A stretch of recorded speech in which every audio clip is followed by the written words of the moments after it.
Alright, let's do this. Part 3. Part 3. Tama. Part 3 ng ating lecture. So, yung part 1, we talk about the government or the state. Part 2, we talk about the types of government. And now, part 3, we will now talk into the global interstate system. Now, ito naman is more on the international level. Now, okay. So, let's proceed. So, recap. What is globalization? Now, globalization is results from the removal of barriers between national economies to encourage the flow of goods, services, capital, and labor. So, this is just yung parang simple gist ng globalization. Okay, so when you say global interstate system, it is the institution that governs international relations. So right now, we will be talking about the international organizations that is connected through and have a part of the globalization. Okay, let's proceed. Okay, so we will first start off with, of course, the United Nations. Now, United Nations was founded on January 1, 1942. Now, the United States president back then was Franklin Delano Roosevelt, coined the term United Nations that was used in the Declaration of United Nations on January 1, 1942. Okay, only 26 nations representatives pledged their governments to. Each government pledges itself to employ its full resources, military or economic, against those members of the Tripartite Pact and its adherents with which such government is at war. Each government pledges itself to cooperate with the government's signatories hereto and not to make separate armistice or peace with the enemies. Now, a little bit of history, no? Yung United Nations was created during the course of World War II, no? Several nations have formed an alliance to fight against the axis of powers, ano, like the Germans, Italians, and of course, the Japanese. During that time kasi, di ba, alam naman natin, Adolf Hitler was on the rise. And then, there comes Benito Mussolini. And then, of course, on the Pacific side, you have the Japanese led by Emperor Akihito, or Hirohito, I should say. Anak niya pala si, Akihito. Okay, so, Emperor Hirohito, Benito Mussolini, and Adolf Hitler was already the enemies of the state. No? Not just the state, but the world. So, what they did was, they form an alliance, they gather themselves in New York, and then they signed a document which led to the establishment of the United Nations. And also, the United Nations means allies to fight against the Axis power in the Second World War. Yun nga sinabi ko. The United Nations officially came to existence. Now, 50 country representatives met and held United Nations Conference on International Organization to officially make the United Nations Charter. So, at least 50 countries ang unang nagpasimula, no? Kumbaga, sila yung nag-originate ng United Nations or original members. So, a little trivia. Ang Pilipinas ay 28 signatory or 28 signatory sa United Nations. Headed, of course, by Carlos P. Romulo. Now, in his side, kasama niya rin dito yung sila Benigno Aquino Sr., sila, and other members of the Filipino delegation. Okay, now let's go to the regional commissions. Now, when you say regional commissions, this will talk about the economy. First off, we have the ECA or the Economic Commissions for Africa, which is located in Addis Ababa in Ethiopia. Then you have the Economic Commission for Europe, which is located in Geneva, Switzerland. And in the Latin America and the Caribbean, you have its location is in Santiago, Chile. Now, for the Asian Pacific, ang headquarters ito ay sa Bangkok, Thailand. And for the Economic and Social Commission for Western Asia, it is found in Beirut, Lebanon. So the regional commissions are a group of officials in different countries that instruct, debate, and in charge in making a certain law, rights, etc., to develop the economy and social, like human rights and science and technology. Now, selected institutions associated with world trade. Dito naman tayo papasok sa world trade. First off, we have, of course, the World Bank. Now, the international financial institution that provides loans to countries of the world for capital project. It was established by the United Nations Monetary and Financial Conference or the Bretton Woods Agreement. Kasama na din dito ang Pilipinas at miyembro siya sa World Bank, of course. Then you have the World Bank Group. Kasama niyan, una is the International Bank for Reconstruction and Development or IBRD. Now, ang trabaho nila is to offer loans to middle-income countries and to develop and improve their economy. Its location can be found in Washington, D.C. in the United States of America. The International Finance Corporation, they provide loans for private sectors in developing countries to create markets that open up opportunities for all.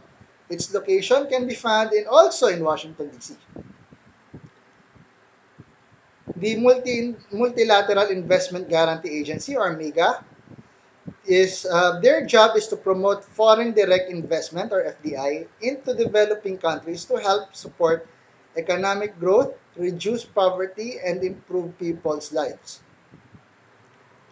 Then you have the International Center for Settlement of Investment Disputes or ICSID.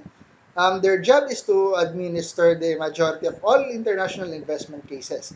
Now, it is the forum for investors in most of the international investments treaties and in numerous investment laws and contracts. Their location also can be found in US. Of course, the International Monetary Fund ensures the stability of the international monetary system. It does so in three ways: keeping track of the global economy and the economies of member countries, lending to countries with balance of payment difficulties, and giving practical help to members. Now, if you notice the news recently, nakailang utang na tayo sa IMF with regards to our disaster fund for COVID-19, no? And so, aabot na yata tayo ng trillions. And sad to say, future generations ang magbabayad din nun. Okay, you have the World Trade Organization. It regulates international trade deals with the rule of trade between nations. It ensures the trade will flow smoothly, predictably, and freely as soon as possible. So also, it acts as forum for in negotiation in trade agreements. Their headquarters is in Geneva, Switzerland. Then you have the Organization for Economic Cooperation and Development or OECD, hindi OEDC. So they consist of 35 member countries, stimulate economic progress and world trade, providing a platform to compare policy experiences, seeking answers to common problems, identify good practices, and coordinate domestic international policies of its members. Their location, headquarters, can be found in Paris, France. So, how about the specialized agency? Now, this is different from the economic side, no? So, this is more on social, political, and cultural. First off, we have the International Labor Organization. So, lahat na labor disputes all around the world, dito yung papasok. So, it is a United Nations agency that deals with labor problems or issues, particularly international labor standards, social protection, and work opportunities for all. Their, their headquarters also can be found in Geneva, Switzerland. So you have also Food and Agriculture Organizations of the United Nations, or FAO, a specialized agency of the United Nations that leads to international efforts to defeat hunger, help eliminate hunger and food insecurity and malnutrition, reduce or rural poverty, make agriculture, forestry, and fisheries more productive and sustainable, enables inclusive and efficient agricultural and food system, increase the resilience of the livelihood to threats and crises, and its location can be found in Rome, Italy. Then you have the UNESCO. The UNESCO, or the United Nations Educational, Scientific, and Cultural Organization, their job is to contribute peace and security by promoting international collaboration through educational, scientific, and cultural reforms in order to increase universal respect for justice, the rule of law, and human rights along with fundamental freedom. They also contributed to build peace. Now, sa UNESCO kasi dito papasok yung mga tinatawag nating heritage sites, no? They preserve the culture of every nations. For example, dito sa Pilipinas, we have three different cultural heritage site. First is yung do sa Calle Crisologo sa Ilocos Sur, sa Ilocos, no, sa Vigan. No, yung Calle Crisologo was declared a World Heritage Site kung saan of course naka-preserve yung mga stone houses, no? The fabled stone houses dun sa Ilocos. Also, you have the uh, Banawe Rice Terraces is considered as the World Heritage Site, no? As the only rice terraces in the Philippines, and of course, it's considered as World Heritage Site kasi it's man-made, and then of course, yeah, the preservation is going underway. Okay, next is the International Children's Fund, in United Nations Children's Fund, or the UNICEF. Now, the UNICEF is a United Nations agency responsible for providing humanitarian and developmental aid to children worldwide. Now, nakabase siya sa UN headquarters sa New York City and is among the most widespread recognizable social welfare organization in the world. So, with a presence of 192 countries and territories, UNICEF's activities include immunization and disease prevention, administrative treatment for children and mothers with HIV, enhancing childhood and maternal nutrition, improving sanitation, promoting education, and providing emergency relief in response to disasters.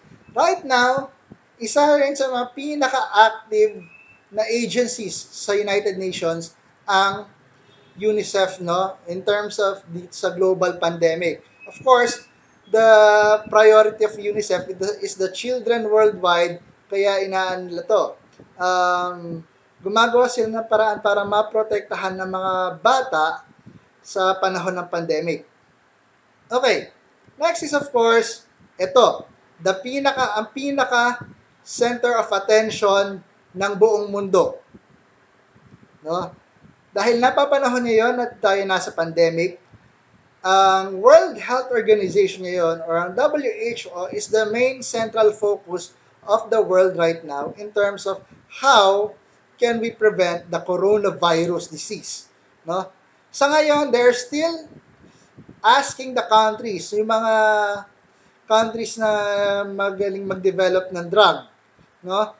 To do something, or they are encouraging the countries to do something in terms of finding a cure or a vaccine at sila rin mismo gumagawa para madali natin masugpo ang coronavirus.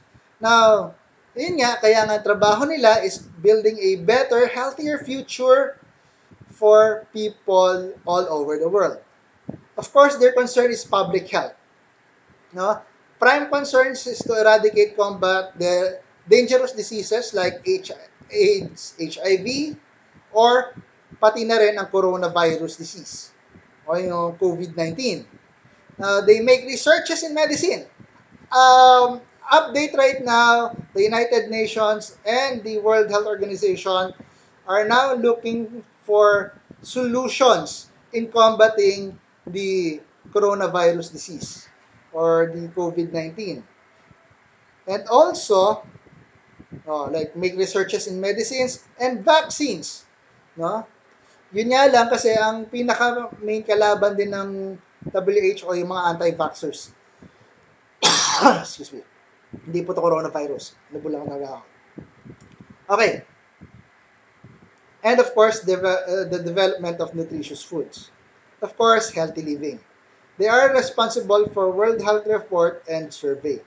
Right now, if you go to the World Health Organization website, all you can see right now is the updates of the coronavirus worldwide. No, kung makikita ninyo yung mga diseases, kung ano nangyayari, and kung ano yung update ngayon sa coronavirus. Okay, their location can be found in Geneva, Switzerland. Now, other specialized international institutions. You have the International Civil Aviation Organizations or ICAO to foster the planning and development of international air transport so as to ensure the safe and orderly growth of international civil aviation throughout the world. Their headquarters can be found in Montreal, Quebec, Canada. Then you have the International Maritime Organization. They are responsible for the safety and security of shipping and prevention of marine pollution by ships. Their location or their headquarters can be found in London, United Kingdom. Then you have the International Telecommunications Commission, a union, which their headquarters can be found in Geneva, Switzerland. Their purpose is connecting all the world's people, allocate global radio spectrum and satellite orbits, develop the technical standards that ensure networks and technology seamless interconnect, and strive to improve access to ICTs to underserved communities worldwide. Then you have the Universal Postal Union.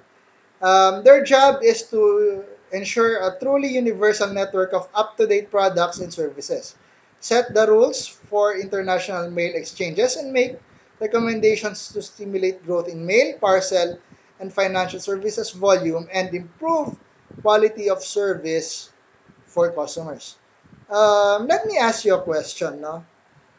So, since you are already advancing in technology, do you think that yung mga snail mail o yung mga regular mails are now becoming obsolete? Or you still prefer writing mail at pinapadala sa post office rather than email?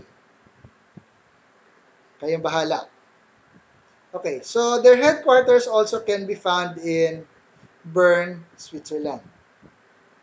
Then you have the World Meteorological Organization or WMO, a specialized agency of the United Nations for meteorology or weather climate, operational hydrology and related geophysical science.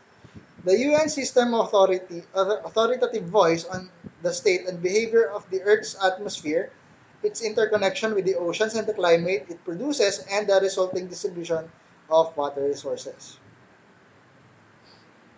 Then you have the World Intellectual Property Organizations or WIPO. So intellectual property or IP refers to creation of the mind such as inventions, literary and artistic works, designs, symbols, names, and images used in commerce like patents, copyrights, and trademarks. So lead to the development of a balanced and effective international intellectual property system that enables innovation and creativity for the benefit of all. Also, you have the International Fund for Agricultural Development.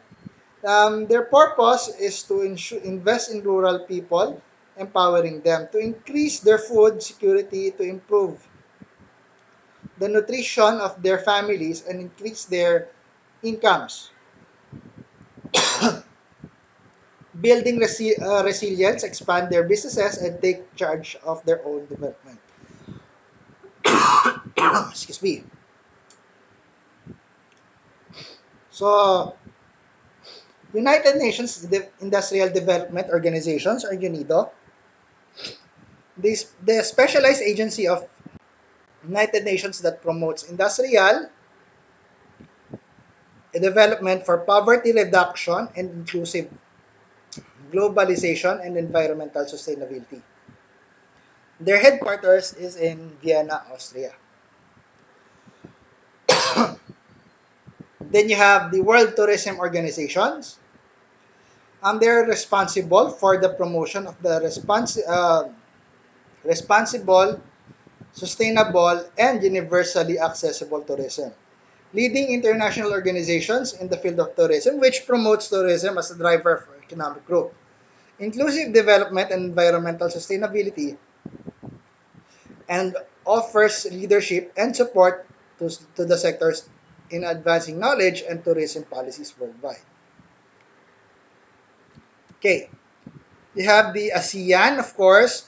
It is a geopolitical and economic organization of the 10 countries located in Southeast Asia, which formed on August 8, 1967 by Indonesia, Malaysia, the Philippines, Singapore, and Thailand. Since then, the membership has expanded to include Brunei, Burma or Myanmar, Cambodia, Laos, and Vietnam.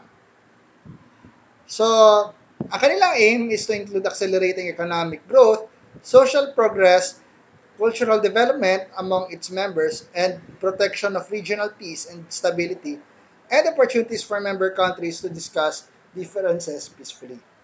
Their headquarters can be found in Jakarta, Indonesia. Then you have the Interpol. The International Police Organization, or the Interpol, it is an intergovernmental organization facilitating in international police cooperation.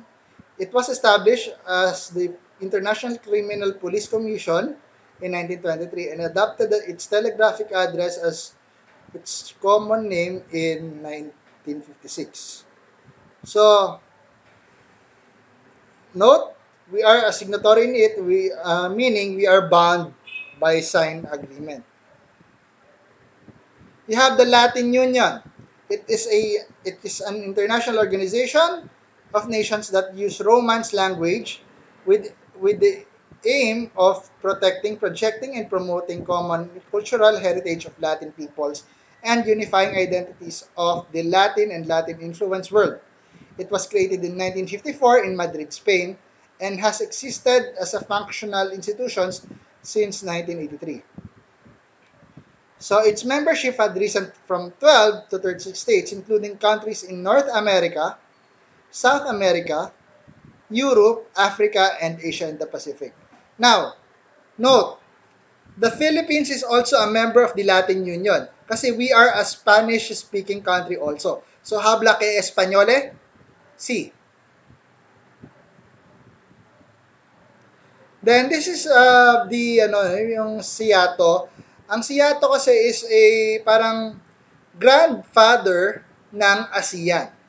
So, it was an international organization for collective defense in Southeast Asia created by the Southeast Asia Collective Defense Treaty or the Manila Pact signed in September 1954. So, the formal institution of Seattle was established on February 19, 1955 at the meeting of treaty partners in Bangkok, Thailand. So, mainly, ang headquarters nila is in Bangkok, Thailand. Pero it's now defunct and apparently hindi na siya functioning kasi we have now the ASEAN. Uy, may sunog yata. Okay, now you have the non-aligned movement. So the non-aligned movement is a group of states which are not formally aligned with or against any major power bloc. Now, as of 2012, the movement has 120 members and 17 observers countries. Note, when you say power bloc, it means power as influence. The organization was founded in Belgrade in 1961. You have the economic participants such as the Asia Pacific Economic Cooperation or APEC, ADB or Asian Development Bank, Colombo Plan, World Bank, and the World Trade Organization. Now, of course, the Asia Pacific Economic Cooperation or APEC with its headquarters in Singapore, is a forum for 21 Pacific Rim countries, or formerly known as the member states. Now, that seeks to promote free trade and economic cooperation throughout the Asia Pacific region. It was established in 1989 in the response to the growing interdependence of Asia Pacific economies and the advent of regional trade blocs in other parts of the world. To fears that highly industrialized Japan, a member of G8, would come to dominate economic activity in Asia Pacific region and to establish new markets for the agricultural products and raw materials beyond Europe. So, a little trivia.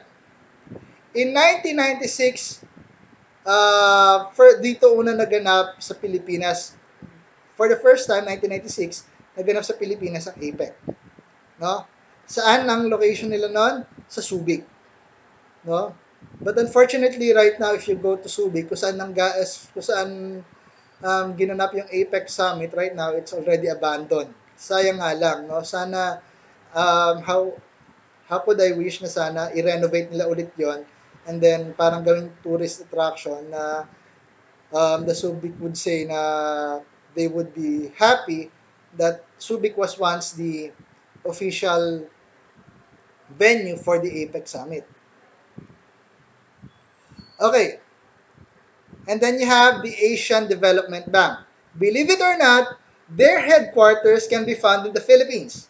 Saan? Sa Mandaluyong. Sa labas, hindi sa loob. If you get what I mean. So, usually, the bank admits the members of the United Nations Economic and Social Commission for Asia, or the UNESCO, formerly known as the United Nations Economic Commission for Asia and the Far East, and the non-regional development countries. From 31 members at its establishment, ADB now has 67 members, of which 48 are from within the Asia and the Pacific and 19 outside. ADB was modeled closely on the World Bank and has similar weighted voting system where votes distributed in proportions with member capital subscription. So by the end of 2012, both the United States and Japan hold two of the largest portions of shares, each with 12.78%, and China holds 5.45%, and India holds 5.36%. Then you have the Colombo Plan. It is a regional organization that embodies the concept of collective intergovernmental efforts to strengthen economic and social development of member states in Asia Pacific region. The primary focus of all Colombo Plan activities is on the human resource development. Then you have the ICC, or the International Chamber of Commerce. Iba pa yung ICC na we will talk later. ICC has three main activities: rule setting, dispute resolution, and policy advocacy. Because its member companies and associations were themselves engaged in an international business, ICC has unrivaled authority in making rules that govern the conduct of businesses across the borders. Although these rules are voluntary as they are observed in the countless of thousands of transactions every day and have become the part of international trade. So more than 3,000 experts drawn from ICC's members companies feed their knowledge and experience into crafting the ICC stance on specific business issues. Okay, the International Criminal Court. So the ICC, or the International Criminal Court, as is an intergovernmental organization and the international tribunal that sits on The Hague, Netherlands. The ICC has the jurisdiction to prosecute individuals for the international crimes of genocide, crimes against humanities, and war crimes. The ICC is intended to complement existing national judicial systems, and it may therefore only exercise its jurisdiction when certain conditions are met, such as when the national courts are unwilling or unable to prosecute criminals or when the United Nations Security Council or individual states refer to situations to the court. Now, I don't want to mention such cases but kasi this will cause a stir right now in our discussion. Pero I think it was already the case was already moved, no? Parang winidraw na nung nag-file ng case yung kaso laban sa isang presidente. Ewan ko kung ano nangyari, kaya kung bakit, hindi ko alam kung bakit nag-withdraw, siguro change of heart, kaya na ganon. Okay, and then the International Court of Justice or the ICJ. The International Court of Justice, okay, is the primary judicial branch of the United Nations seated in the Peace Palace in The Hague, Netherlands. The court settles legal disputes submitted to it by states and provides advisory opinions on legal questions and submitted to it by duly authorized international branches, agencies, and the United Nations General Assembly. Okay, two trivias for the ICJ. First trivia is that we, if not for presidential elections, former senator and the late former senator Miriam Defensor Santiago is one of the judges one of the select few who will be soon to become a judge sana sa ICJ, no? But her priorities is to run for presidency. So doon siya parang huminto muna. So sabi niya if siguro kung matalo man siya sa presidential election, then she will proceed with the ICJ appointment. Yun nga lang, sad to say, she died of cancer, no? And the second one, the ICJ or the International Court of Justice serves as the playing court, no? Siya yung naging center stage sa labanan between China and the Philippines with regards to the international territorial claims of the West Philippine Sea and at the same time the Scarborough Shoal or the Panatag Shoal, in which successfully na-defend the Philippines, kaya lang to this day parang gusto nang ibasura ng ating presidente yung ruling kasi what's the use if we are going to against China kasi ika nga natin presidente, we are their friends. Kaibigan natin sila. Hindi dapat natin sila kaawayin. So kung ano man ang gusto ng kaibigan natin, kailangan pagbigyan. Kaya, ayun na nga, nangyari. Then you have the International Committee on the Red Cross. Now,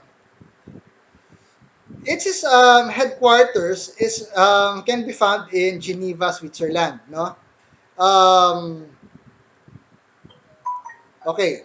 So the ICRC is a part of the International Red Cross and the Red Crescent movement along with the International Federation of Red Cross and Red Crescent societies and 190 national societies to its oldest and most honored organization within the movement and one of the most widely recognized organizations in the world, having won three Nobel Prizes in 1970, 1944, and 1963. Then the United Nations Security Council, sila naman kasi their headquarters also can be found in the United Nations, no? Isang chamber lang siya doon sa loob ng United Nations. Pero their council or their organization is of course to maintain peace and security from the world, no? Like for example, one of the most famous meetings that happened in the UNSC chamber is the investigation of Saddam Hussein's alleged weapon of mass destruction. So UN Security Council resolutions are typically enforced by UN peacekeepers, military forces voluntarily provided by member states and funded independently of the members of the main UN budget. So as of 2016, 103,510 peacekeepers and 16,471 civilians were deployed in 16 peacekeeping operations, one special political missions. Then, we have also the International Olympic Committee. So yung IOC, of course, is the supreme authority of the worldwide Olympic movement based in Lausanne, France, Switzerland. IOC is a non-profit independent international organization made up of volunteers which is committed to building a better world through sports. It redistributes more than 90% of its income to the wider sporting movement, which means that every day of the equivalent of 3.4 million US dollars goes to help the athletes and sports organization at the levels around the world. Its mission is enshrined in the Olympic Charter to support the development of the competitive sports by ethical and environmental sustainable means. Okay, update. Alam naman natin na canceled yung Olympics ngayon sa Japan, no? With the pandemic itself, ang nangyari, the sports event like the Olympics is canceled. So, I think parang susunod na rin yata yung Winter Olympics, makaka-cancel na rin kung sakali. If ever lang na ano daw, so pati yun, ano? So, sad to say, medyo hindi tayo makakita ng sporting events this year and it will move again for the next 4 years. I just hope. Okay. Then you have the World Wildlife Fund or the WWF, hindi yung wrestling. Now, the World Wildlife Fund for Nature is an international and non-governmental organization founded in 1961, working in the field of the wilderness preservation and its reduction of human impact on the environment. It was formerly named as the World Wildlife Fund, which remains its official name in Canada and the United States. The Living Planet report is published every 2 years by the World Wildlife Fund, and since 1998, it is based on Living Planet Index and ecological footprint calculations.